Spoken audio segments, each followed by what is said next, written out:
Well, you know who I am. I'm Shane Schmeich Mazer, and I worked with Crystal for 3 years over at El Paso.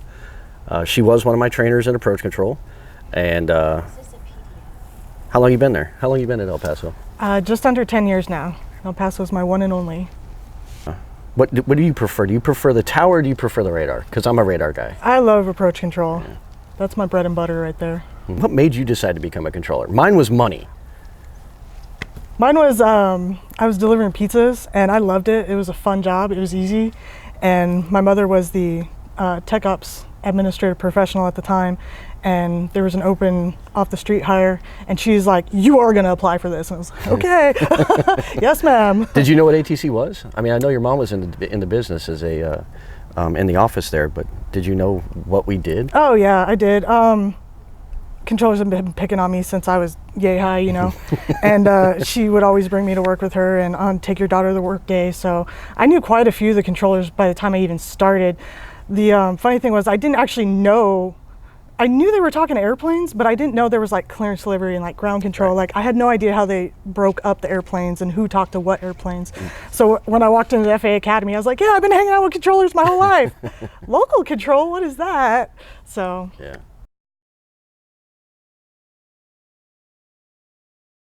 NATCA Charitable, what made you decide to get in that? And right off the bat, thank you again for what you guys did for me and my family during Harvey. You literally replaced my bathroom. Yeah. The money you guys raised for us very quickly and got that. We needed that money the day it hit. Yeah. That was huge.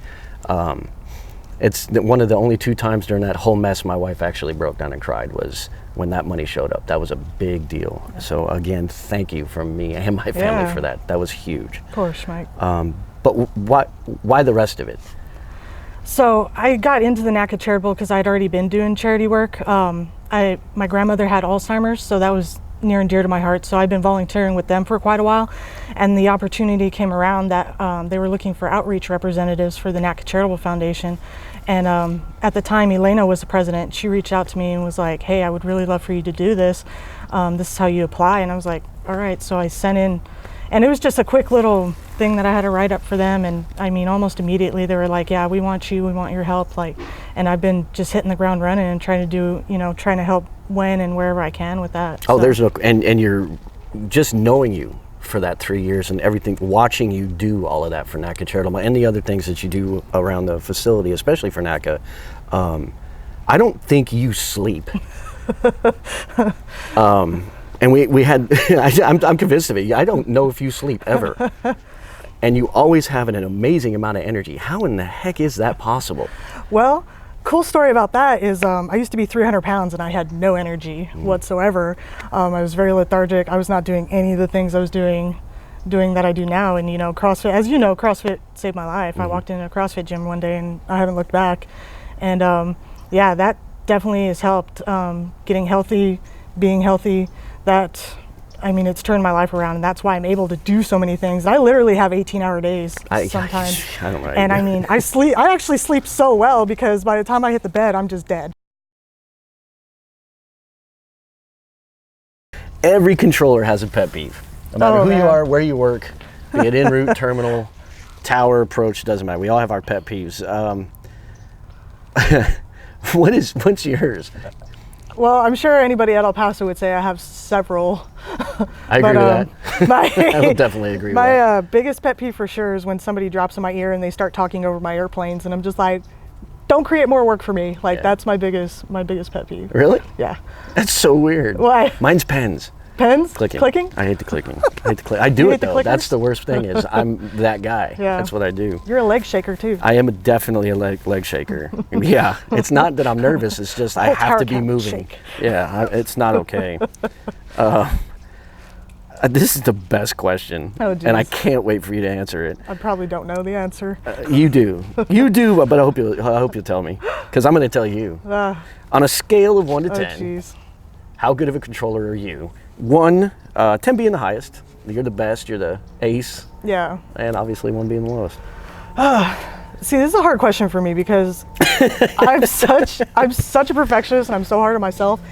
And what's great about this career field is like I still learn every day. Like every day I go to work, I'm like, wow, I've never seen that. I've been here 10 years and I've never seen that. And that's one of the biggest things to me is you never stop learning. So I feel like I will never be at 10 because every day I still walk into work, I learn something. So I would say I'm like a 7. Right before I left, we're setting up like a plane pool. What was that? So what happened was about 2 years ago, I saw the controllers at Indianapolis Center. Just one of my friends posted a group photo of these controllers pulling an airplane. I was like, I want to pull an airplane. That sounds cool. So I started researching it, and it turns out it's a fundraiser that the Special Olympics does.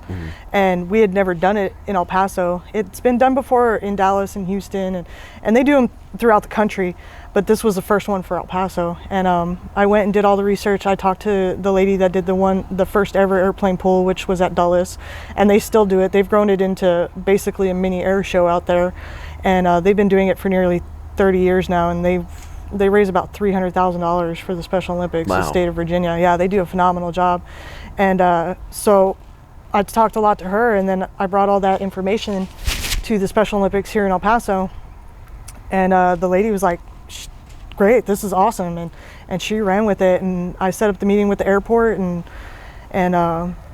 yeah, from then on they took it and they ran with it, and the goal was to raise about $25,000, and they raised just over $28,000 for the Special Olympics, and all that money stays there in El Paso to help the athletes there in El Paso. Nice. So what'd you guys pull? it was a 757. Shut up. Yeah, 167,000 pounds, and you got to pull it 12 feet. It takes about 6 seconds. Yeah. It actually goes by pretty quickly. First of all, thanks again Yes, for coming out. It's so good to have you at my house and come visit and talk to me. I haven't seen you in a while, so I missed you. Thank you for everything you've done for me and my family. Thank you for everything you've done for the kids in El Paso. And I'm Shane Mazer. And I'm Crystal, K.R. Lingle.